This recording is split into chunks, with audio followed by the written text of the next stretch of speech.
Welcome to this week's edition of Going Gainesville, where we're at Cannon Brewing Company. I'm Leslie.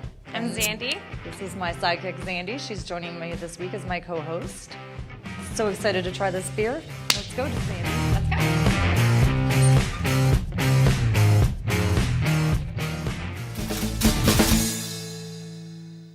go. So we're sitting here with the owner, John Hilker. Thanks so much for having us. Thanks for coming in. So you guys are the first brewery in Prince William County, is that right? Yeah, so we actually formed in 2014 and opened our doors in November of that year. We were the only brewery in Prince William County. We had to go through a lot of zoning kind of 101 with the county and kind of educate them on what a brewery is. And that's actually why we're in an industrial park, because the only brewery regulations at the time said that a brewery equaled heavy industrial. So tell us a little bit about the beers that you guys make. We started out with 6 beers when we first opened. So we had 6 taps. We had a different variety of beers. We had a blonde ale, which we purposely designed to be a super light beer. Then we did a black IPA, which at the time wasn't really heard of. It was a brand new kind of a style. So we did a bacon chipotle amber called Breakfast of Champions, which has kind of a cult following. And so we do that on limited release. And then we'll actually do like super hot beers like Don't Fear the Reaper. We take Carolina Reaper pepper, which is the hottest one out there now, and we'll do like 5-gallon batch with Reaper pepper in it.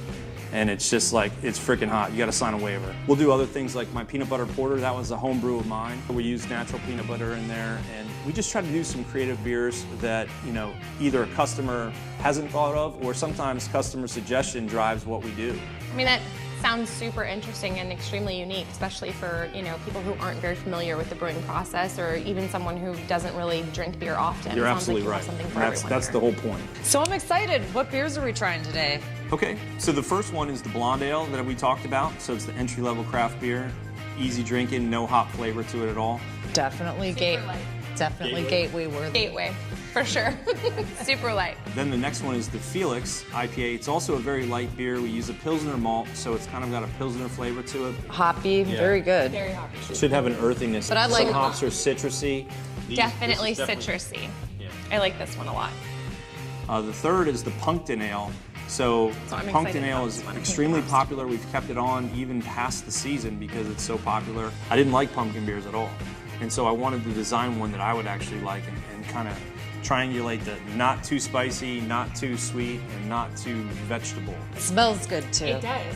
It gives me the warm and fuzzies. And the fourth one is a dark wheat called a Dunkelweiss. We call it Uncle Dunkel. And it's actually very malty, smooth drinking. It's a German style beer, and it's more of a winter wheat. So Yeah, no hoppiness. yeah, very, to this one. very low hops. So John, thanks so much for having us out. Thank you, Zandy, for joining me this week. Thanks for coming in. Because we're going Gainesville. And so are you. Cheers.